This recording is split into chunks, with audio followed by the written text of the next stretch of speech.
Buckle up, car enthusiasts. Today we're diving into some mind-blowing facts about cars that you probably didn't know. Let's get started. Honestly, you probably think you know a thing or two about cars. You've driven them, you've perhaps kicked their tires, maybe you've even looked under the bonnet and pretended you understood what all those pipes and wires were actually for. But let me tell you, the world of the automobile is far, far stranger and more fascinating than you could possibly imagine. It's a history filled with genius, idiocy, astonishing breakthroughs, and moments that make you wonder how humanity ever managed to get off its horse. So, prepare to have your motoring perceptions utterly shattered. We're not just talking about horsepower figures or 0 to 60 times today, oh no. We're delving into the bizarre, the unbelievable, and the downright hilarious truths that lurk beneath the polished paintwork and the smell of new leather. These are the nuggets of information that will make you the undisputed king or queen of the pub quiz, or at the very least, give you something interesting to ponder while you're stuck in yet another soul-destroying traffic jam. Forget everything you thought was set in stone, because today, we're going on a journey through time, through engineering marvels, and through some frankly baffling decisions made in the name of getting from A to B. Some of these facts will make you laugh, some will make you gasp, and some might just make you look at your own car with a newfound sense of awe, or perhaps mild terror. Either way, it's going to be brilliant. Right, let's kick off with a bit of a bang, or rather a crunch. Did you know that the very first car accident, the pioneering moment of automotive misfortune, occurred way back in 1891? Yes, 1891. Cars then were barely more than motorized bath chairs, wheezing along at speeds that a mildly athletic snail could probably outpace. Yet, despite this, some poor blighter in Ohio City, a chap named James Lambert, managed to achieve the dubious honor of being the first person to properly stack it. He hit a tree root, apparently, lost control of his magnificent single-cylinder gasoline buggy, and slammed into a hitching post. Now, imagine the scene. No seatbelts, no crumple zones, probably no insurance adjusters arguing about who was at fault, just a man, his pioneering, if slightly dented machine, and a very surprised hitching post. It makes you wonder, doesn't it? What were they thinking? I've invented this incredible machine that can move without a horse. Now, how quickly can I drive it into something solid? It set a precedent, really. A glorious, long-standing tradition of people managing to crash their cars in increasingly spectacular and sometimes idiotic ways. Progress, eh? Now, if you think getting caught by a speed camera today is annoying, and believe me, it is profoundly annoying, especially when it's one of those sneaky ones hidden behind a geranium, then spare a thought for the pioneers of motoring crime. The world's first speeding ticket was issued in 1902. 1902. What on earth could they have been speeding in? A steam-powered kettle on wheels? The speed limit in most places was probably something like brisk walking pace. The unfortunate recipient of this historic piece of paper was a chap named Walter Arnold, in Kent, of all places. He was apparently thundering along at a terrifying 8 miles per hour in a 2 mph zone. 8! You could knit a jumper in the time it took him to cover a mile. The policeman, presumably on a bicycle and pedaling furiously, had to give chase for a full 5 miles. Can you imagine the sheer, unadulterated rage? Pull over, you maniac! You'll kill us all with your reckless velocity. It's almost charmingly quaint, isn't it? Until you remember it's the ancestor of every fine that's ever made you curse the existence of traffic police. Prepare for a number that will make your brain ache. The average car, your humble family saloon, your sporty little hatchback, even that dreadful SUV you bought for the school run, has over 30,000 individual parts. 30,000. That's not a typo, it's an astonishing testament to human ingenuity and frankly, a miracle that they work at all most of the time. Think about it. Every single one of those nuts, bolts, wires, sensors, cogs, and thingamajigs has to be designed, manufactured, and assembled in precisely the right way.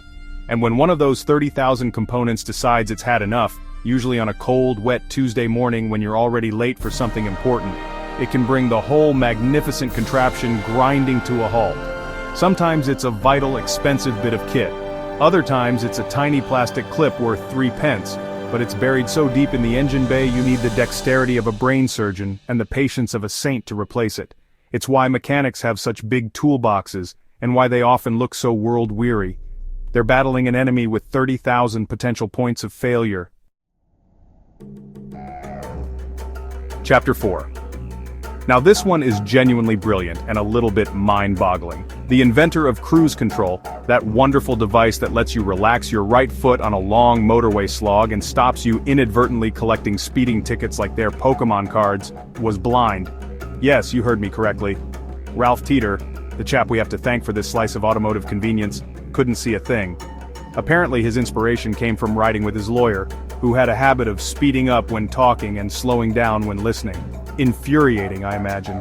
So Teeter, an engineer by trade, decided to invent something to maintain a constant speed, regardless of the driver's conversational habits or, indeed, their ability to judge velocity. He patented his speedostat in 1948, and it first appeared in Chrysler cars in 1958.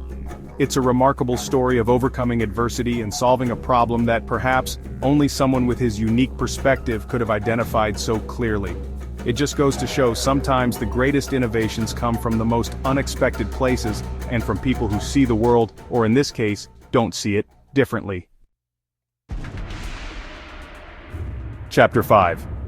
We've all been in a bad traffic jam. You know the sort. The ones where you contemplate abandoning your car and starting a new life as a hermit in the nearest patch of woodland. But I guarantee, whatever you've experienced, it pales in comparison to the world's longest traffic jam. This wasn't a couple of hours of misery on the M25, oh no. This colossal snarl-up, which occurred on the Beijing-Tibet Expressway in China back in 2010, lasted for more than 10 days. Imagine that, 10 days, stuck in your car.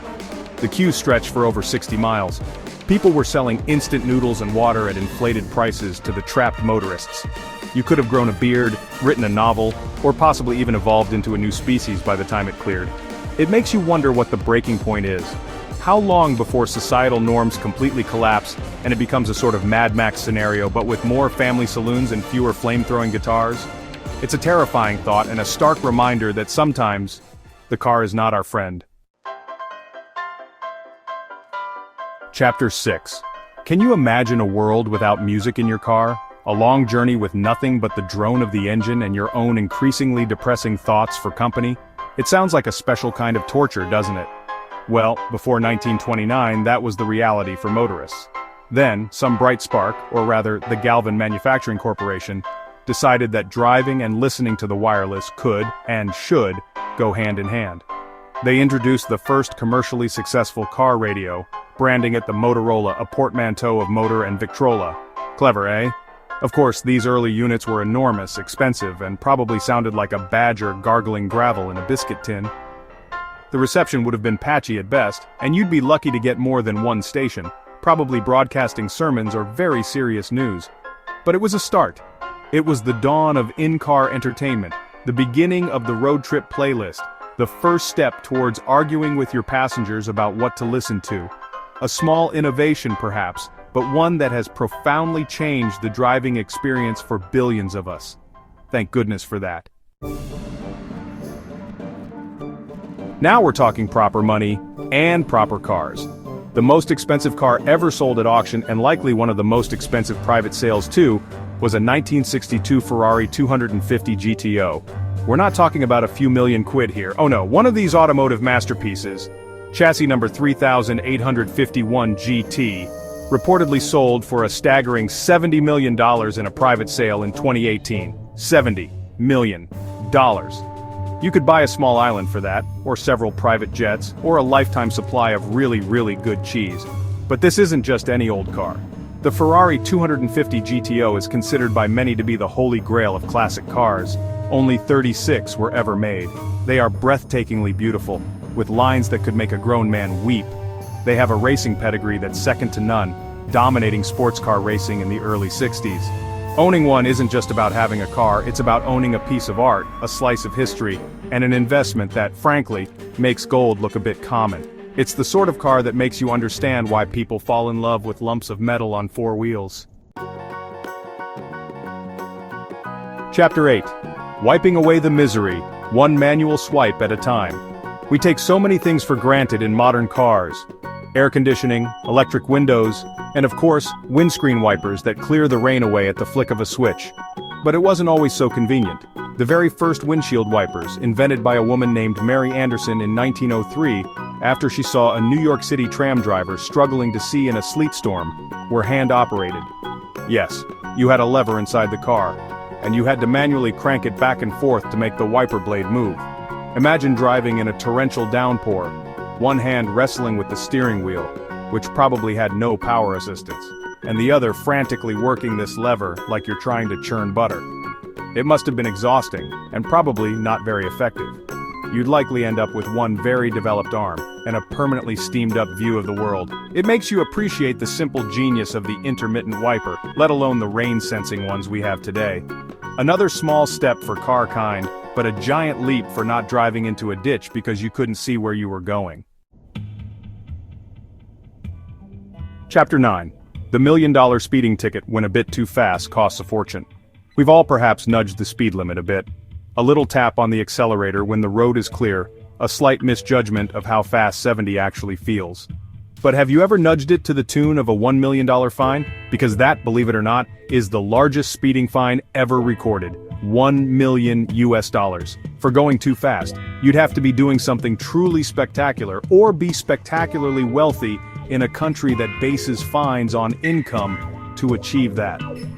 This eye-watering penalty was handed out in Switzerland, a country not known for its leniency when it comes to traffic violations, to a Swedish motorist who was reportedly caught doing 180 miles per hour, around 290 kilometers per hour, in his Mercedes SLS AMG. In Switzerland, speeding fines can be proportional to the offender's wealth, and this chap was clearly not short of a bob or two. Still, $1 million. You could buy a very nice house for that, or indeed, another very fast car to get another very large fine in. It's a sobering reminder that sometimes speed really doesn't pay. Really. Chapter 10. Let There Be Light and Order. The first electric traffic signal, 1914. Before 1914, intersections were, to put it mildly, a bit of a free-for-all. Imagine horse-drawn carts, sputtering early automobiles, bicycles and pedestrians all converging on the same spot with nothing but hope, and perhaps a policeman waving his arms vaguely to guide them. Chaos. Utter, unadulterated chaos. Then in Cleveland, Ohio on August 5, 1914, the first electric traffic signal was installed, designed by one Lester Wire, though Garrett Morgan also has strong claims to early traffic signal patents. It had two colors, red and green, and a buzzer. This simple invention, red for stop, green for go, revolutionized urban traffic management. Suddenly, there was a semblance of order. A system. It wasn't perfect, of course, people probably ignored it just as they ignore them today when they think no one is looking. But it was a monumental step forward in road safety and efficiency. Think about how many millions of collisions it's prevented, how many hours of gridlock it has, theoretically, eased.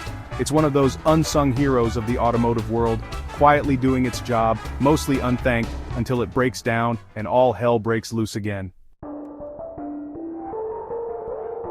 Outro. So, you think you know cars now, eh? And there you have it. Some truly fascinating facts about cars that you can share with your friends. Don't forget to like, subscribe, and hit the bell icon for more amazing content. Drive safe.